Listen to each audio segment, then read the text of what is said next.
جیسا کہ لوگ کہتے ہیں کہ ربیع الاول عید کا دن ہے، اور میں اس سال حیران ہوں کہ میں نے کچھ اس طرح کے بھی اسٹیٹس دیکھے اپنے آفس والے نمبر پہ، جس میں لکھا ہوتا چاند رات مبارک ہو، یعنی جیسے ہی نائٹ اسٹارٹ ہوئی تو اس میں چاند رات مبارک کے میسیج آئے اور 12 ربیع الاول کو عید کا دن مقرر کیا۔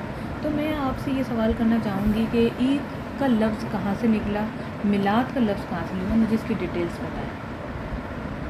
جی دیکھیں، یہ جو عید کا لفظ ہے اس میں قرآن پاک سے جو ہمیں بات ملتی ہے وہ یہ ہے کہ اللہ پاک کہتے ہیں ہم نے تم پر 2 عیدیں عطا کی ہیں۔ ایک ہماری جسے ہم کہہ دیتے ہیں رمضان کے بعد شوال، پہلی شوال کو جو ہم مناتے ہیں، جسے چھوٹی عید بھی عام طور پہ کہا جاتا ہے، اور دوسری یہ ہے بڑی عید جسے ہم کہتے ہیں بقرہ عید بھی کہا جاتا ہے۔ اور اس کے علاوہ جو اسلامی پوائنٹ آف ویو سے اگر ہم اسے دیکھتے ہیں تو اس کے علاوہ تو یہ 2 عیدیں ہر مسلمان کے اوپر فرض ہیں اور آتی ہیں۔ بقایا جمعے والے دن کو بھی کہا گیا ہے کہ یہ کیا کہتے ہیں مسلمانوں کے لیے یہ ایک امپورٹنٹ دن ہے، تو یہ بھی آپ کی چھوٹی عید ہوتی ہے۔ اہل تشیع کے ہاں 1-2 چیزیں ہمیں اور ملتی ہیں، وہ عید غدیر، عید شجاع، عیدیں مختلف قسم کی وہ بھی عیدیں مناتے ہیں، مگر اسلام میں اور قرآن میں اور اللہ پاک ہمیں یہ حکم دیتے ہیں کہ آپ کے اوپر ہمیں 2 عیدیں یہ کیا کہتے ہیں فرض کی ہیں۔ بقایا جو چھوٹی چھوٹی عیدیں اور آہستہ آہستہ حضور کی پیدائش کو عید میلاد، میلاد کے بعد عید میلاد النبی، اس کو بھی عید بنا دینا، خیر اس کا اسلام سے تو کوئی تعلق نہیں ہے، جو منانا چاہتے ہیں جو وہ منائیں، جو نہیں منانا چاہتے ان کے لیے کوئی لازمی چیز نہیں ہے۔ جی، اور یہ میلاد کا لفظ کہاں سے لیے گا، اسے بھی بتائیے گا ذرا۔ جی، یہ جو میلاد کا لفظ ہے اس کے اصل معنی ہے ولادت، یعنی کہ پیدائش۔ تو کچھ لوگ جن کو اس چیز کا علم نہیں ہوتا وہ کہتے ہیں کہ ہم اپنے گھر پہ میلاد کروا رہے ہیں، حالانکہ وہ یہ کہہ سکتے ہیں کہ ہم اپنے گھر پہ نعت خوانی کروا رہے ہیں، ایکچوئل میں تو نعت خوانی ہوتی ہے۔ تو یہ میلاد کا لفظ استعمال کرنا تھوڑا اہم کارنہ بات ہے، کیونکہ اس کے معنی ہے پیدائش کے، کوئی اپنے گھر پہ پیدائش کروا رہا ہے یا ایک وجہ۔ تو یہ میلاد کا لفظ کے لفظی معنی جو ہے نا میلاد کی، یہ ولادت کے ہیں۔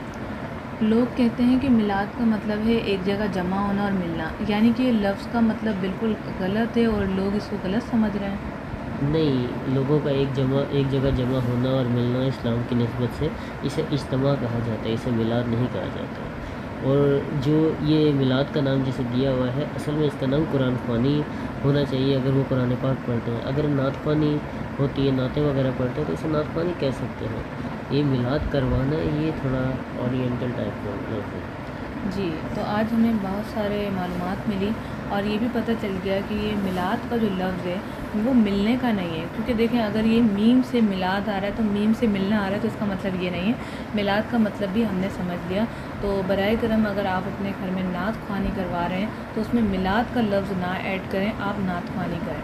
اس سے کیا ہوگا کہ جب لفظ کے مطلب چینج ہوتا ہے نا، کہتے ہیں نا کہ قرآن اچھے سے پڑھیں، کیوں کہا جاتا ہے؟ وہ اس لیے ہی کہا جاتا ہے کہ قرآن کی اگر لفظ کی ادائیگی غلط ہو گئی تو معنی کچھ کے کچھ ہو جاتے ہیں۔ تو اس لیے ہمیں اپنے الفاظوں کو طریقے کے ساتھ اور سمجھ کے ساتھ بولنا چاہیے، نہ کہ کسی بڑے نے کیا تو ہم نے کیا۔ اگر بات کی جائے پرانے وقتوں کی تو پہلے قوموں کے ساتھ کیوں تباہیاں ہوئی، کیوں ان پہ عذاب نازلے، کیونکہ وہ یہی کہتے تھے کہ ہمارے بڑوں نے یہی کیا، اس لیے ہم ایسا کر رہے ہیں۔ تو آج آپ بھی ایسے ہی کر رہے ہیں، اپنے بڑوں کے نقش قدم پہ چل رہے ہیں، لیکن ریسرچ نہیں کر رہے، پڑھ نہیں رہے، تعلیم حاصل نہیں کر رہے۔ خود سے سرچ کریں، قرآن کا ترجمہ پڑھیں، تفسیر کو سمجھیں، اپنا علم خود حاصل کریں، نہ کہ کسی اور کے نقش قدم پر چلیں۔